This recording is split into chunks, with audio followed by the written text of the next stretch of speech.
અમદાવાદમાં સિવિલ હોસ્પિટલમાં દર્દીને વેન્ટિલેટર ઉપર અને આઈસીયુમાં દાખલ થયેલા પરિવારે ભુવાને બોલાવી અને જે સારવારનો નિમ્ન પ્રયાસ કર્યો છે એની વિજ્ઞાન જાથા નિંદા કરે છે અને વખોડે છે.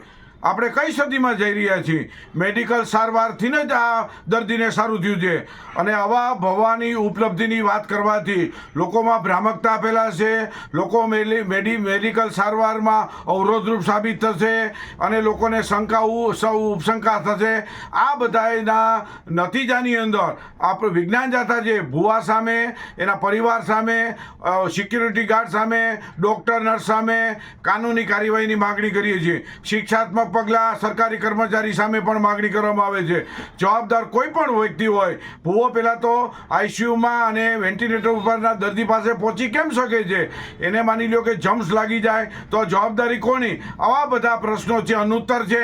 એટલે વિજ્ઞાન જાથા છે સ્પષ્ટપણે માગણી કરે છે, જે કોઈ જવાબદાર હોય એને સેલના સળિયા પાછળ ધકેલી દેવાની માગણી કરવામાં છે. માનવ જિંદગી સાથે ખિલવાડ કરનાર ભુવો માફ કરવા યોગ્ય નથી. આવો કોઈ પણ વ્યક્તિ હોય અને આવા બાધા નાખે અને માનવ જિંદગી સાથે ખિલવાડ કરે, મોતને પેટાડે, એવા શખ્સો સામે કાનૂની કાર્યવાહી કરવી જોઈએ. વિજ્ઞાન જાથા પણ માહિતીનો સ્ત્રોત મેળવવા પ્રયત્ન કરે છે, ફરિયાદ સંબંધી પણ વિચારણા કરે છે.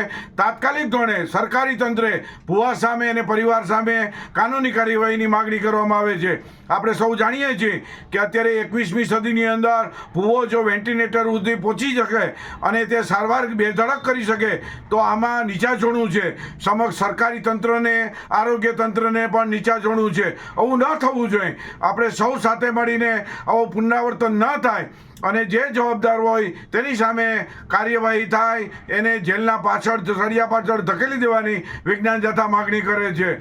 આપણે સૌ જાણીએ છીએ કે સરકાર અનેક ઉપલબ્ધિઓમાં આરોગ્ય તંત્ર ઉપર સામાન્ય વર્ગને પોસાય તેવું કામ કરે છે અને દર્દીઓને સાજા કરે છે. ત્યારે માત્ર એક ભુવો છે, સમગ્ર સમાજને ગુમરાહ કરે, ભ્રમમાં ફેલાવે, જે ચલાવી ન લેવાય, માફ કરવા યોગ્ય નથી. એની સામે કાનૂની કાર્યવાહી અને ડૉક્ટર અને દર્દી કે નર્સ કે સિક્યુરિટી ગાર્ડ સામે શિક્ષાત્મક પગલાંની માગણી કરવામાં આવે છે.